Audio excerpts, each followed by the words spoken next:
Hello and welcome to my review of Shin Megami Tensei V. Now all footage shown is from the first few hours of the game, and as always, if you don't want any story spoilers, skip ahead to the time on screen now. Otherwise, let's get started with the review. You, the protagonist, start your day in school, just like any other day, and you hear there have been numerous attacks going on with an unknown culprit. After the day of school finishes, you leave only to find that another attack has happened. This leads you to making your way into a creepy tunnel in which everything starts shaking, you fall over, only to awaken in a completely different and yet all too familiar place. Here you are confronted by a horde of demons in which you have no escape. Lucky for you, Aogami finds you at this exact moment and fuses with you to become a half-being being known as Nahobino.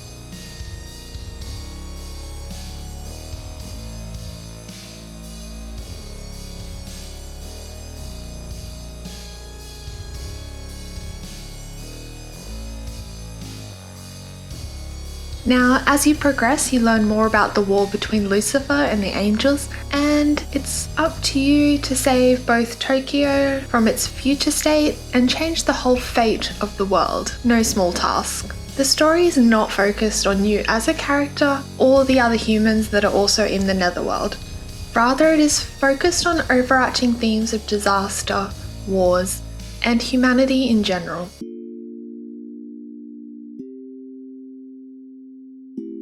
So I was a little confused in the start of this game. I suddenly wondered if I was actually playing a horror game rather than Shin Megami Tensei, because none of my classmates had eyes.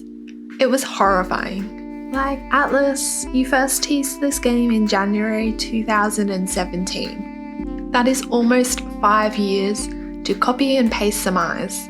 Here, I spent less than 1 minute to edit this in for you. So surely you could have employed somebody to create eyes on the NPCs, especially the ones you interact with. That aside, the demons have never looked better. Having 3D models is a huge change for the franchise, and I will admit they look fantastic, be it in battle, or in the overworld, or even in the cutscenes.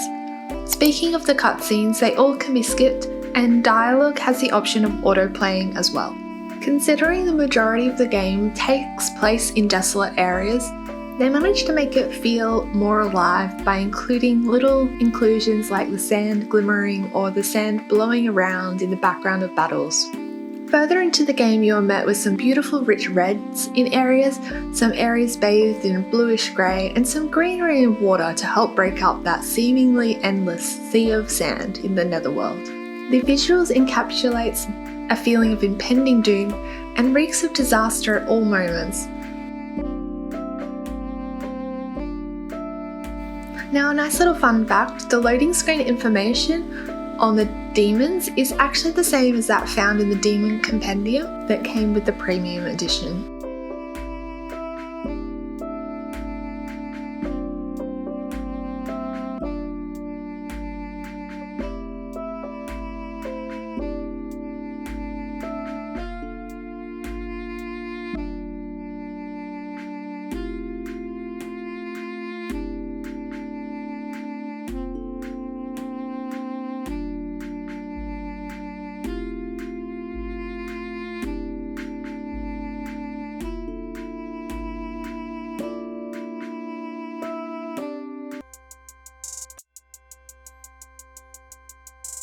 So the first thing you need to select when starting the game is the difficulty. I would only recommend hard to players who like punishment. It is a difficulty in which you 100% could die in the tutorial battle. There is also a safety mode that is a free DLC. This mode allows players not to lose their progress even when their party has been defeated. This means that regardless of skill level or whether you prefer a casual or challenging game, you can adjust it to suit your preferences. In Shin Megami Tensei V, there is one main quest line to follow, but there is also optional side quests that are given by demons you encounter in the Netherworld. The Netherworld also has these abscesses that obscure the map with a red haze until defeated.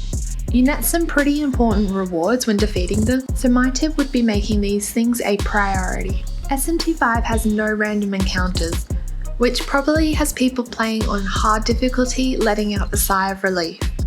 All uncountable, is that a word? Anyway, we'll go with it. All uncountable demons are visible on the map, and you can for the most part choose to engage or just run away from them. To save, you must find Leyline Fount, the giant blue pillars of light on the overworld. Later in the game you will get the ability to auto-travel to the last Leyline Fount you visited, which is very handy, especially if you have just fought a tough battle or recruited a new demon and you want to save. At the Leyline Founts, you can also fast travel between all other founts you've previously found. You can pay Macca, the in-game currency, to recover your party, access the shop, and access the World of Shadows. In the World of Shadows, you can fuse demons, summon any previously registered demons for a price of course, and use Apotheosis. In the Apotheosis tab, you can either learn miracles by spending any glory you have.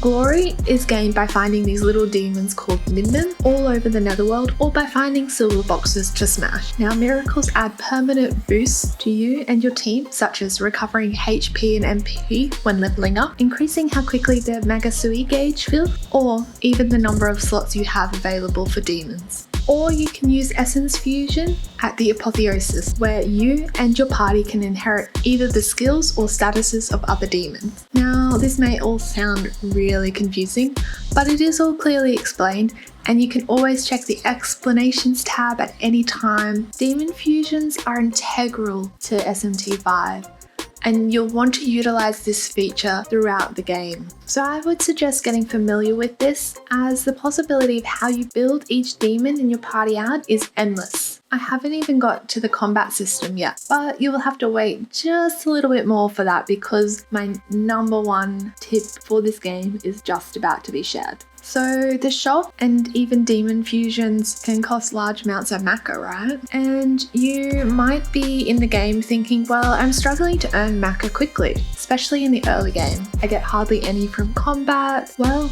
I'm here to tell you and reassure you that you don't need to worry about it. If you look at the map, you can see the locations of where vending machines are. I have an arrow pointing to one on screen now. What you may not realize is the vending machines replenish over time and will continue to dispense sellable relics, some of which sell for up to 1,500 Macca each. Now, all you have to do is, when you see the symbols have turned gold again, is fast travel using the ley lines to different areas and run all over to the vending machines to collect more sellable relics. Speaking of battles, let's finally talk about the deep combat system.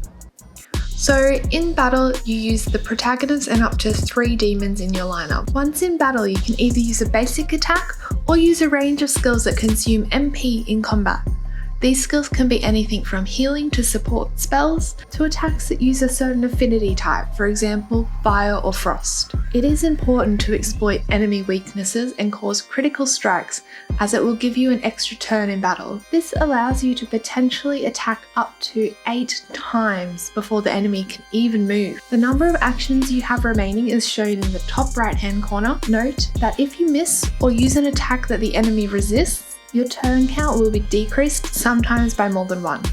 So be careful. It is also beneficial to use support skills in Shin Megami Tensei V and not just relentlessly attack your enemies. The action points work the same for your enemies, so sometimes you can be wiped out from a single encounter if your party setup is not optimal and the enemies have exploited your weaknesses. You must also take into consideration the Magasui gauge. This fills slowly, but as a minimum, fills every time the enemy has a turn. Once it is full, you can unleash a special skill. Dependent on the skill, it does not count as an action point. For example, the first skill you have, Omega Toki, critical, adds critical to all moves in that turn. So it is best to use it at the start of a turn and then attack as planned. It gives a definite advantage in combat and can change the tide of battle if you are struggling to defeat an enemy. You can also use items, guard, try escape, where the success rate percentage is shown at the bottom of the screen, or change out demons for a single action point. Finally, you can attempt to talk to demons in order to recruit them to join and battle for your team. This will start some hilarious dialogue. Now, if successful in negotiations, you will often have to offer something, be it Macca, HP, MP, or items before they join. If you fail with the negotiations, however, it will revert back to combat and it will be that demon's turn to attack.